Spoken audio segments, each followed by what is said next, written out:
Good morning. ठीक आहे. So definite इंटिग्रल्सवर जे आपण सिम्पल टाईपचे क्वेश्चन्स बघितले होते. ठीक आहे. सो एक्झॅक्टली तुम्हाला कन्सेप्ट कळाला असेल what is by the definite integrals. You can find out the value of integrations at a particular interval. ठीक आहे.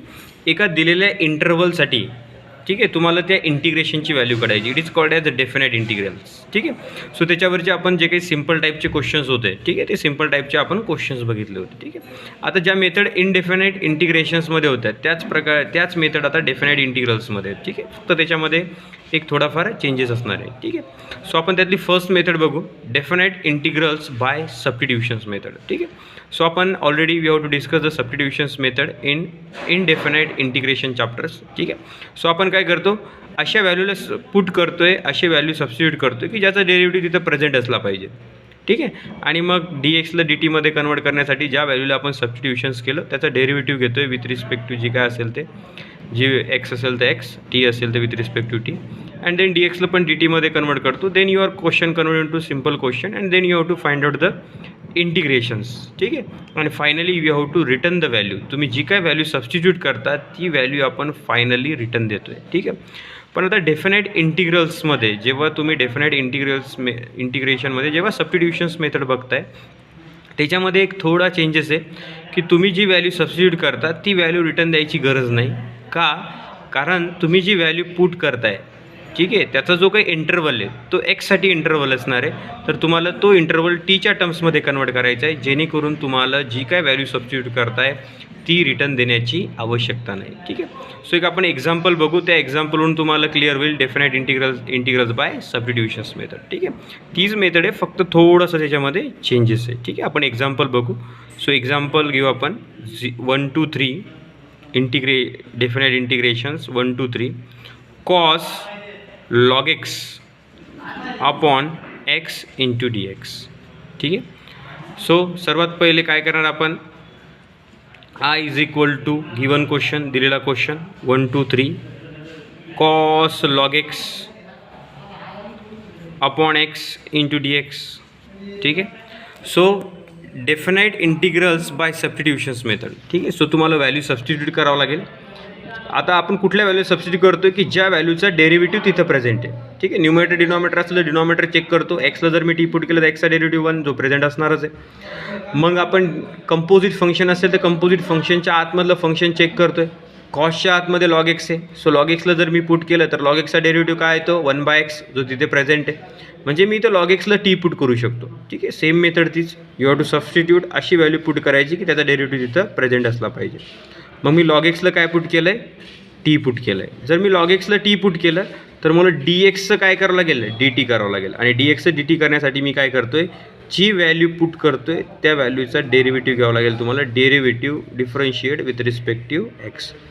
सो लॉग एक्सचा डेरिव्हेटिव्ह 1/x आणि टीचा derivative d t by d x. ठीक आहे. सो आता हा डी एक्स डिवाइड इकडे मल्टिप्लाय होईल. सो 1/x इंटू डी एक्सला काय लिहू शकतो आपण, डी टी, आणि लॉग एक्सला टी. सो जिथं लॉग एक्स आहे आपण तिथं टी पुट करणार आणि 1/x इथं 1/x डी एक्स याला काय पुट करू शकतो, डी टी. ठीक आहे. पण आता याच्यामध्ये काय आहे की हा जो काही दिलेला इंटरवल होता या डेफिनाईट इंटिग्रलचा, हा इंटरवल काय होता 1 2 3. मग हा कुठल्या फंक्शनसाठी होता, एक्ससाठी होता इंटरवल. सो इथे तुम्हाला हा इंटरवलसुद्धा चेंज करावं लागेल. का? कारण तुम्ही लॉग एक्सला टी पुट केलं. सो तुमचं व्हेरिएबल एक्स होतं. सो व्हेरिएबल तुम्ही कन्वर्ट केलं टीच्या टर्म्समध्ये. ठीक आहे. आणि हा जो काही आपल्याला डेफिनाईट इंटिग्रल्स या फंक्शनचा जो काही इंटरवल दिला होता तो इंटरवल होता 1 2 3 म्हणजे एक्स व्हेरिएबलसाठी इंटरवल होता. आता आपण एक्सला कन्वर्ट केलं टीच्या टर्म्समध्ये म्हणजे इंटरवलसुद्धा तुम्हाला टीच्या टर्म्समध्ये कन्वर्ट करावं लागेल. ठीक आहे. मग आता इंटरवल कसा कन्वर्ट करायचा इकडे लक्ष द्या. तुम्ही जी पण काय व्हॅल्यू सबस्टिट्यूट करताय त्या याच्यामध्ये समजा मी लॉग एक्सला टी पुट केलं तर तुम्ही एक्सच्या जागेवर तो इंटरवल पुट करणार म्हणजे टीची व्हॅल्यू येणार. ठीक आहे. म्हणजे काय येणार इकडे लक्ष द्या, t is equal to lower limit put करणार तुम्ही. सो लॉग एक्सच्या जागेवर लोअर लिमिट म्हणजे येणार तुमची टीच्या टर्म्सवाली नवीन लिमिट. जी काय व्हॅल्यू पुट करताय त्या पुटमध्ये एक्सच्या जागेवर लोअर लिमिट पुट करायची आणि अप्पर लिमिट पुट करायची. That is your new lower limit and upper limit. T is equal to log 1. So what is the value of log 1. Log 1ची value काय असते 0. लॉग 1ची व्हॅल्यू काय असते 0. ठीक आहे. Then t is equal to upper limit काढायची आता नवीन, पण आधीची अप्पर लिमिट किती आहे 3, पण तुम्ही लॉग एक्सला टी पुट केलं तर टीची अप्पर लिमिट काय येणार नवीन, जे काय तुम्ही log x is equal to t put केलं त्या टी इज इक्वल टू एक्सच्या जागेवर अप्पर लिमिट पुट करा. सो काय येणार लॉग 3. ठीक आहे, लॉग 3ची व्हॅल्यू आहे का नाही, लॉग 1ला आपण डायरेक्टली 0 लिहू शकतो standard. So what is your new limit, lower limit किती आहे 0, जिथे एक्स आहे तिथं तुम्ही लोअर लिमिट पुट केली, ज्या व्हॅल्यूला तुम्ही सबस्टिट्यूट केलं आहे तिथे एक्सच्या जागेवर लोअर लिमिट पुट करा, ती येणार तुमची नवीन लोअर लिमिट. तिथे एक्सच्या जागेवर अप्पर लिमिट पुट करा, ती येणार तुमची नवीन अप्पर लिमिट. ठीक आहे, म्हणजे तुम्ही टोटली एक्सला कन्वर्ट केलं टीच्या टर्म्समध्ये, डी एक्सला सुद्धा डी टीमध्ये कन्वर्ट करावं लागेल, आणि जी काय तुमची डेफिनाईट इंटिग्रल्स जो काय इंटरवल दिला लोअर लिमिट आणि अप्पर लिमिट, त्या लोअर लिमिट आणि अप्पर लिमिटला सुद्धा टीच्या टर्म्समध्ये कन्वर्ट करावं लागेल. ठीक आहे, सो काय येणार I is equal to integrations, what is your lower limit 0, नवीन लिमिट किती आली, अँड अप्पर लिमिट लॉग 3. ठीक आहे, देन कॉस लॉग एक्सला काय पुट केलं तुम्ही टी, आणि 1/x डी एक्सला काय पुट केलं डी टी. ठीक आहे, आता काय झालं तुमचा क्वेश्चन सिम्पल क्वेश्चनमध्ये कन्वर्ट केला झाला. So what the integration of cos x, what the integration of cos x sine x. So what the integration of cos t sine t, with t आहे म्हणून. ठीक आहे, सो काय येणार साइन टी. ठीक आहे, सो हे झालं इंटिग्रेशनचा ॲन्सर.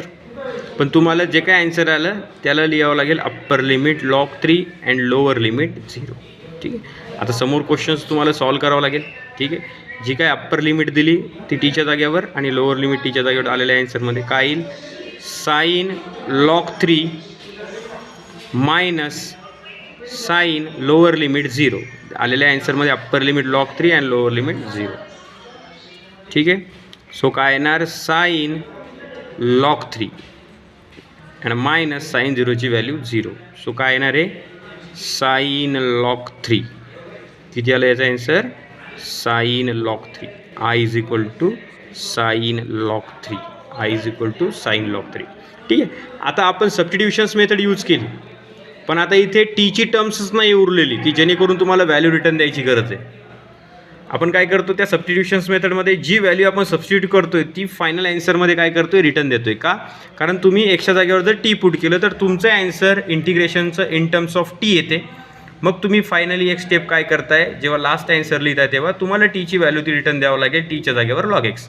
पण इथे डेफिनाईट इंटिग्रल्समध्ये तुम्हाला ती व्हॅल्यू रिटर्न द्यायची गरज नाही. का, कारण तुम्ही इंटरवल आधीच चेंज करून घेतला आहे. आधी तुम्हाला इंटरवल दिला होता एक्स व्हेरिएबलसाठी 1 2 3, आणि नवीन टी व्हेरिएबलसाठी तुम्ही इंटरवल आला आहे 0 लॉग 3. ऑलरेडी इंटरवल काढला आहे, त्याच्यामुळे तुमचं जे काय आलेलं ॲन्सर आहे हे कॉन्स्टंट टर्म्समध्ये येणार आहे. इकडे टीमध्ये ॲन्सर येणारच नाही आहे, टीमध्ये ॲन्सर येणारच नाही. त्याच्यामुळे t is equal to log x जी काय व्हॅल्यू पुट करताय ती रिटर्न द्यायची गरज आहे का नाही. ठीक आहे, हे जे काय पार्ट आहे तुम्ही जे काय इंटरवल आहे that interval you have to convert into new interval. जी काय अप्पर लिमिट आणि लोअर लिमिट दिली ती upper limit new upper limit and new lower limit काढावं लागेल, आणि ती काढण्यासाठी काय करायचं आहे, जी व्हॅल्यू पुट केली त्या व्हॅल्यूच्या जागेवर लॉग एक्सच्या जागेवर लोअर लिमिट आणि एक्सच्या जागेवर upper limit, that is your new upper limit and lower limit. And remaining question that will be a simple questions. ठीक आहे, सो या पद्धतीनं सॉल्व करावं लागेल definite integrations by substitutions method. So pause the video to note it down. The next question number 2 काय दिलं, integration 0 to 1 tan inverse x upon 1 + x² dx. ठीक आहे, सो याचं इंटिग्रेशन आपल्याला फाइंड आउट करायचं आहे. So I is equal to first of all the given question 0 to 1 tan inverse x upon 1 + x² dx. ठीक आहे, सो सबस्टिट्यूशन्स मेथड करतोय आपण definite integration by substitutions method. So inverse function असेल तर most ऑफली आपण इनवर्स फंक्शनला value put करतोय. So what the derivative of tan inverse x 1/1 + x². So put tan inverse x is equal to t. तुम्ही tan inverse एक्सला काय put केलं, टी पुट केलं. मग आता tan इनवर्स एक्सचं जर टी पुट केलं तर मला dxचं dt करावं लागेल. म्हणून ज्याला तुम्ही जी व्हॅल्यू सबस्टिट्यूट केली त्याचा डेरिव्हेटिव्ह घ्यावं लागेल, differentiate with respect to x. So what is the derivative of tan inverse x? 1/1 + x² is equal to t चा derivative dt upon dx. So dx divide इकडे मल्टिप्लाय होईल 1/1 + x² तुम्ही काय पुट करू शकता, dt. 1/1 + x² dx = dt. ठीक. पण तुम्ही definite integrals by substitutions method बघतोय आपण. ठीक आहे. सो आता याच्यामध्ये तुम्हाला हा नवीन चेंज करायचा आहे. जी काय लिमिट दिली तुम्हाला अप्पर लिमिट आणि lower limit, so what is the lower limit 0 and upper limit 1. ही कुठल्या फंक्शनसाठी होती, एक्स फंक्शन, एक्स व्हेरिएबलसाठी. पण आता तुम्ही व्हेरिएबल चेंज केलं आहे टीच्या टर्म्समध्ये, म्हणजे आता तुम्हाला नवीन upper limit and new lower limit तुम्हाला फाइंड आउट करावं लागेल. ठीक आहे. सो x = काय पुट करावं लागेल, लोअर लिमिट 0, लोअर लिमिट 0 एक्सची. ठीक आहे. सो अप्पर लिमिट एक्सच्या जागेवर, सो टॅन इनवर्स जी काय व्हॅल्यू पुट केली तिथे लोअर लिमिट पुट करायची एक्सच्या जागेवर आणि तिथेच पुट करायची upper limit. That is your new limit, new upper limit and lower limit. So tan inverse 0 = t. So t = what is the value of tan inverse 0, 0. ठीक आहे. देन अप्पर लिमिट काय आहे तुमची, x = 1. सो x = जर 1 असेल तर नवीन तुमची upper limit काय येणार, जिथे x तिथं 1 पुट करा. सो काय येणार, tan inverse 1 = t. So t = tan inverse 1ची व्हॅल्यू किती येते, π/4. So that is your new lower limit and new upper limit. ठीक आहे. म्हणजेच तुम्हाला इकडे अप्पर लिमिट अँड लोअर लिमिटसुद्धा डेफिनेट इंटिग्रल्समध्ये चेंज करावं लागेल. ठीक आहे. जेणेकरून तुम्हाला जिकडे जेव्हा तुम्ही ॲन्सर फाइंड आउट करता तिकडे तुम्हाला जी काय व्हॅल्यू सबस्टिट्यूट केली ती व्हॅल्यू तिकडे रिटर्न द्यायची आवश्यकता नाही आहे. ठीक आहे. कळालं सगळ्यांना, how to find out, that is the new point. जे काही आपण सबस्टिट्यूशन्स करतो आहे त्याच्यामध्ये तुम्हाला अप्पर लिमिट अँड लोअर लिमिटसुद्धा चेंज करावं लागेल. जी काय व्हॅल्यू सबस्टिट्यूट केली त्या व्हॅल्यूमध्ये पुट करा लोअर लिमिट एक्सच्या जागेवर 0, that is your new lower limit, आणि एक्सच्या जागेवर पुट करा upper limit, that is your new upper limit. ठीक आहे. सो काय येणार मग, I = integration 0 to π/4 tan inverse x. ठीक आहे. सो 1/1 + x² dx dt आणि टॅन इनवर्सच्या जागेवर t. सो t आणि 1/1 + x² dt. ठीक आहे. झाला आहे question simple. So what the integration of x, पॉवरमध्ये काय आहे, काहीच नाही म्हणजे किती आहे, 1. So what the integration of x² so टीचं इंटिग्रेशन काय येणार, t² ठीक आहे. सो आलेल्या ॲन्सरला upper limit π/4 and lower limit 0. ठीक आहे. आता याच्यामध्ये पुट करावं लागेल अप्पर लिमिट आलेल्या ॲन्सरमध्ये, π/4² मायनस 0² सो π/4² काय येईल, π² 16 4² इंटू डिनॉमिनेटरमधला हा 2 मायनस 0/any व्हॅल्यू 0. सो किती येणार ते, π² 32. सो किती आला, I = π² 32. ठीक आहे. आता डेफिनेट इंटिग्रेशनचं तुम्हाला ॲन्सर माहिती आहे in terms of constant terms. ठीक आहे. आता त्याच्यामुळे इकडे डेफिनेट इंटिग्रेशन्स बाय सबस्टिट्यूशन्स मेथडमध्ये तुम्ही already upper limit and lower limit change केली, त्याच्यामुळे तुम्हाला इकडे फायनल व्हॅल्यू जी काही सबस्टिट्यूट केली ती रिटर्न द्यायची आवश्यकता नाही आहे. क्लिअर आहे सर्वांना. So pause the video to note it down. The next question number 3, integration 0 to π/2 sin x upon 1 + cos² x. So I = 0 to π/2 sin x upon 1 + cos² x dx. Numerator denominator असेल तर आपण denominator check करतो. So 1 + cos² x आहे. ठीक आहे. So त्याच्यामध्ये cos स्क्वेअरच्या आतमध्ये cos x आहे, so composite function. So what is the derivative of cos x minus sin x. ठीक आहे. सो वरती sin x प्रेझेंट आहे, मायनसची आपल्याला ॲडजस्टमेंट करता येईल. ठीक आहे. सो पुट ऑलरेडी आपण सबस्टिट्यूशन्स मेथडचे भरपूर क्वेश्चन सॉल्व केलेले आहेत. सो cos x ला काय पुट करणार मी, t. सो cos x ला मी जर t पुट केलं तर मला dx dt करण्यासाठी differentiate with respective x, cos x चा derivative minus sin x dt/dx. पण इकडे काय, sin x × dx. ठीक आहे. सो dx इकडे मल्टिप्लाय आणि मायनस इकडे जाईल. सो sin x dx ला काय पुट करू शकता तुम्ही, minus dt. sin x dx ला काय पुट करू शकता, मायनस dt. पण डेफिनेट इंटिग्रल्समध्ये काय चेंज आहे, जी काय लिमिट दिली तुम्हाला upper limit and lower limit ही सुद्धा चेंज करावं लागेल. ही दिली होती x व्हेरिएबलसाठी, आता तुम्हाला t व्हेरिएबलसाठी upper limit and lower limit काढावं लागेल. सो x = 0 मग जे काय तुम्ही व्हॅल्यू सबस्टिट्यूट केली तिथं एक्सच्या जागेवर लोअर लिमिट पुट करा. So t is equal to cos 0. T is equal to cos 0. So what is the value of cos 0? 1. Cos 0ची व्हॅल्यू किती असते? 1. ठीक आहे. Then x is equal to upper limit किती एक्सची? π/2. तर टीची अप्पर लिमिट काय येणार? टी इज इक्वल टू ची पण व्हॅल्यू सबस्टिट्यूट केली तिथं पुट करा cos π/2. And what is the value of cos π/2?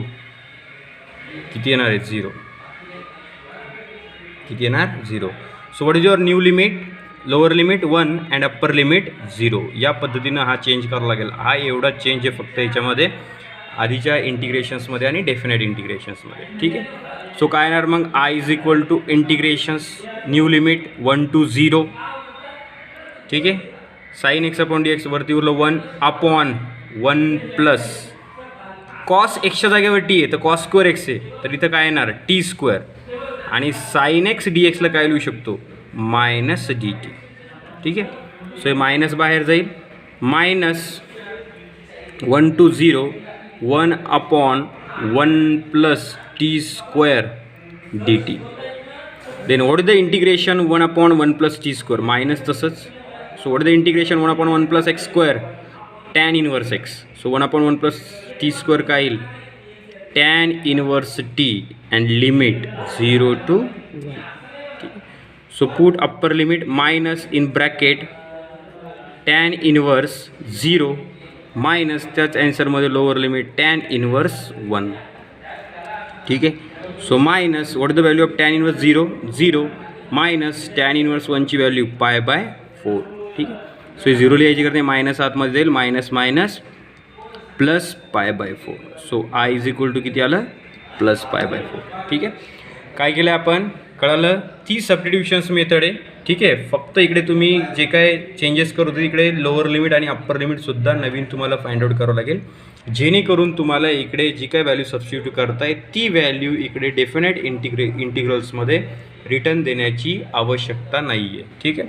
So सर्वांना कन्सेप्ट कळाला असेल. यात एक 2-3 क्वेश्चन्सवरून तुम्हाला एक्झॅक्टली कन्सेप्ट कळाला असेल की डेफिनेट इंटिग्रेशन बाय सबस्टिट्यूशन्स मेथडमध्ये फक्त हा काय जो दिसते तुम्ही जे काय इंटरवल आहे तो interval new upper limit and new lower limit तुम्हाला फाइंड आउट करावं लागेल. ठीक आहे. आणि ज्याच्यामध्ये तुम्हाला जी पण काय व्हॅल्यू सबस्टिट्यूट करताय तुम्ही ती व्हॅल्यू तुम्हाला इकडे रिटर्न देण्याची आवश्यकता नाही आहे. क्लिअर आहे सर्वांना? So pause the video to note it down.